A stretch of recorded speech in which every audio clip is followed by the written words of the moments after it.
সকলকে কুসুম নামক এই জঞ্জাল থেকে মুক্তি দেওয়ার জন্য এবার রীতিমতো কুসুম নিজে থেকে আত্মহত্যা করার সিদ্ধান্ত নিল। হ্যাঁ বন্ধুরা, ভিডিওতে লাইক দিয়ে দেখতে থাকুন। যে মুহূর্তে কিনা কুসুমকে শঙ্কর বেধড়ক মারধর করতে থাকে এবং বলতে থাকে যে তুই কেন বেঁচে রইলি বলতো, তুই এই সমস্ত কর্মকাণ্ড করার আগে তোর একবারও তোর চোখের সামনে তোর বাবার মুখটা ভেসে উঠলো না? তুই মরে যেতিস, এর থেকে ভালো হতো।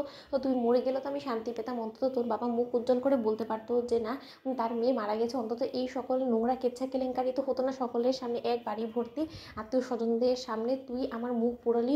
মুখ পুড়ি থাকার ইচ্ছা তো করছে, তোকে এক্ষুনি আমি গলা টিপে নিজ হাতে মেরে ফেলি। তোকে যে কেন আমি জন্ম দিতে গেলাম আমার ঘেন্না করছে তোকে আমার মেয়ে বলে স্বীকার করতে। ঠিক সেই মুহূর্তে কুসুম বলতে থাকে যে তাহলে বাবা স্বীকার করছোই বা কেন বলো তো?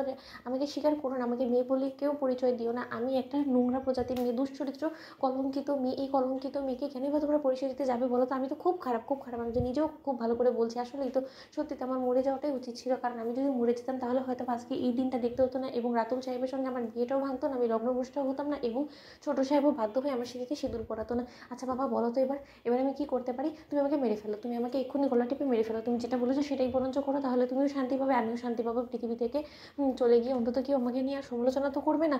অন্যদিকে শঙ্কর যখন কুসুমকে মারতে যায় ঠিক সেই মুহূর্তে ইন্দ্রাণী গাঙ্গুলি বলতে থাকে যে অনেক হয়েছে কুসুম, এই রং তামাশা আর কোনো মতে আমি বরদাস্ত করবো না। তুমি ভুলে যাবে না, তুমি কিন্তু এবার আমার ধৈর্যের পরীক্ষা নিচ্ছ। ঠিক সেই মুহূর্তে কুসুম বলতে থাকে যে দেবী মা তাহলে আপনি আমাকে বলে দিন না যে আমি কী করতে পারি।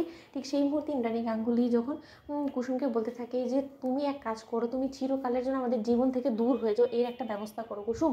ঠিক সেই মুহূর্তে কুসুম যখন দৌড়ে দরজা লাগিয়ে দেয় নিজের ঘরের এবং কুসুমের পেছন পেছন যখন কিনা দীপালি ছুটে যায় এবং বলতে থাকে যে কুসুম এমন কোনো অঘটন ঘটিয়ে বসিস না যার জন্য কিনা তোকে গোটা জীবন আফসোস করতে হতে পারে। অন্যদিকে কুসুম যখন ভেতর থেকে বলতে থাকে যে না আর আমি কোনো মতে আমার এই জীবন রাখবো না, যে জীবনে কিনা আমি কাউকে শান্তিতে থাকতে দিতে পারছি না, সকলে আমার জন্য অপমানের শিকার হচ্ছে। আমার বাবার মুখ পড়লো আর শুধুমাত্র আমার কারণে আমার বাবার মাথার লজ্জায় হেট হয়ে গেল, সেটা আমি আর কোনো মতেই বরদাস্ত করবো না। আমি আর এই মুখ আমার কোনোদিনও কাউকে দেখাবো না। ঠিক সেই মুহূর্তে ঈশান যখন বলতে থাকে যাই ভাইয়া তুই গিয়ে কুসুমকে আটকা না, কুসুম যদি কোনো রকম কোনো অঘটন ঘটিয়ে ফেলে তাহলে আমরা চিরকাল আফসোস করবো যে কুসুমকে সময় মতন আমরা আটকাইনি। ভাইয়া তুই শুনতে পাচ্ছিস সেরকম তুই করলে কী করে চলবে ভাইদা বলতে? এখন তুই ভুলে যাস না যে কুসুম এখন তোর স্ত্রী, তোর দায়িত্ব। ঠিক সেই মুহূর্তে আয়ুষ বলতে থাকে যে ও আমার দায়িত্ব, আমার স্ত্রী।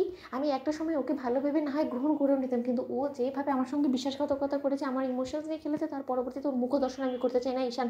অন্যদিকে দীপালি কোনো মতে কুসুমের দরজা না খোলাতে পেরে এক পর্যায়ে দৌড়ে ছুটে এসে এখানে বলতে থাকে যে শঙ্করদা তোমার এই মেয়েটা মরে গেলে তবে তো তুমি শান্তি পাবে, কিন্তু যারা কিনা তোমার মেয়ের মৃত্যুর জন্য দায়ী তাদেরকে তুমি কিচ্ছু বলবে না, শুধুমাত্র সব কিছুর জন্য কুসুমই একমাত্র দায়ী। অন্যদিকে কুসুম আর উপায় না পেয়ে এক পর্যায়ে কুসুম হাতে বিষ নিয়ে বলতে থাকে যে কুসুম তুই বরঞ্চ এটা খেয়েই চিরকালের জন্য সকলকে শান্তি দিয়ে দে। অন্যদিকে কুসুম নিজে থেকে আত্মহত্যা করার জন্য বিষটা খেয়ে নেয়। তো বন্ধুরা লাইক এবং শেয়ার করে সাবস্ক্রাইব করতে ভুলো না।